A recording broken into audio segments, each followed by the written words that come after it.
Hello everyone, first time మన channel చూస్తుంటే subscribe చేసుకొని పక్కనే ఉన్న బెల్ ఐకాన్ యాక్టివేట్ చేసుకోవడం మర్చిపోవద్దు. వీడియోలోకి వెళ్ళినట్లయితే కనకం అప్పు వెడ్డింగ్ కార్డ్స్ తీసుకొని దుగ్గిరాల ఇంటికి వస్తుంది కదా. ఇక ఫస్ట్ కార్డ్ ధాన్యలక్ష్మి చేతికిచ్చి మిగతా అందరికీ కూడా కార్డ్స్ ఇస్తుంది. ఇక అప్పు పెళ్లి ఫిక్స్ అయినందుకు అందరూ కూడా చాలా హ్యాపీగా ఫీల్ అవుతారు.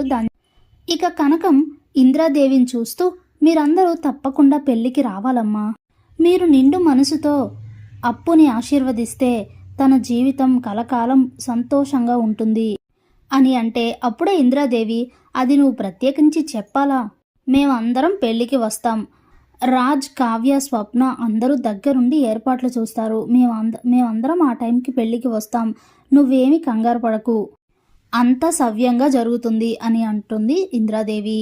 చాలా సంతోషం అమ్మా, ఇక నేను వస్తాను అని చెప్పి కనకం అక్కడి నుంచి వెళ్ళిపోతుంది. ఇదిలా ఉండగా అపర్ణ ఇంద్రాదేవి దగ్గరకు వచ్చి మాట్లాడుతూ ఉంటుంది.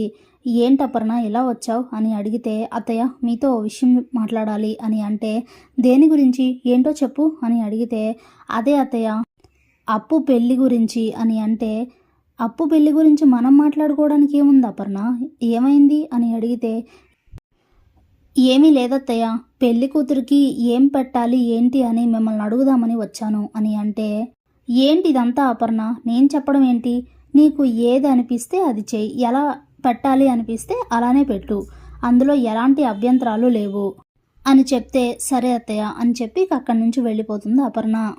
ఇంతలో రాత్రి అవుతుంది. కళ్యాణ్ తన రూమ్లో కూర్చొని అప్పు వెడ్డింగ్ కార్డ్ చూస్తూ చాలా బాధపడుతూ ఉంటాడు. అప్పు పక్కన ఉండాల్సింది నేను కదా, కానీ నా స్థానంలో వేరే ఎవరో వ్యక్తిని పెళ్లి చేసుకోవాల్సిన పరిస్థితి వచ్చింది నీకు, నాకు అసలు ఏం చేయాలో కూడా అర్థం కావట్లేదు అప్పు అని ఆలోచిస్తూ బాధపడుతూ ఉంటాడు. ఇదిలా ఉండగా కావ్య తన రూమ్లో అటు ఇటు తిరుగుతూ అప్పు పెళ్లి ఏర్పాట్ల గురించి ఆలోచిస్తూ ఉంటుంది. ఇంతలోనే రాజ్ తన దగ్గరకు వచ్చి, ఏం ఆలోచిస్తున్నావు కళావతి అని అడిగితే, ఇప్పుడు నాకు వేరే ఆలోచనలు ఏముంటాయండి, మా చెల్లి పెళ్లి గురించి ఆలోచిస్తున్నా అని అంటే, నీకు తెలియకుండానే ఇద్దరు ప్రేమికుల్ని విడదీస్తున్నావు, అక్కడ అప్పు ఇక్కడ కళ్యాణ్ ఇద్దరు బాధపడడం తప్ప ఇంకేమీ సాధించేది లేదు అని అంటే, అప్పుడే కావ్య, నేను వాళ్ళని విడదీయడం లేదండి, మా ఇంటి పరువు కాపాడుతున్నాను అని అంటుంది. అప్పుడే రాజ్, మీ అందరి మూర్ఖత్వంతో వాళ్ళిద్దరికి జీవితాంతం శిక్ష వేస్తున్నారు, గుర్తుపెట్టుకోండి అని చెప్పి చాలా కోపంగా అక్కడి నుంచి వెళ్ళిపోతాడు రాజ్.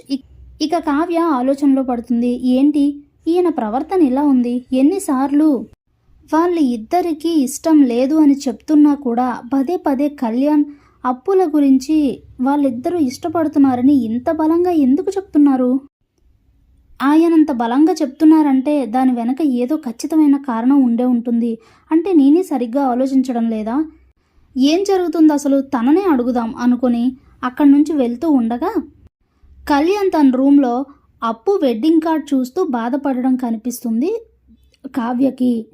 అది చూసి ఒక్కసారిగా షాక్ అయిపోతుంది కావ్య. ఏంటిది, నిజంగా మా ఆయన చెప్పిందే నిజమా, కవిగారు మనసులో అప్పు ఉందా, అందుకే తను ఆ వెడ్డింగ్ కార్డ్ చూస్తూ అంతలా బాధపడుతున్నారా, ఏం జరుగుతుంది అసలు, ఏది ఏమైనా పెళ్ళికి ఎక్కువ టైం లేదు, ఎలా అయినా వాళ్ళిద్దరి మనసులో ఏముందో తెలుసుకోవాలి అని గట్టిగా నిర్ణయించుకుంటుంది కావ్య. Thanks for watching.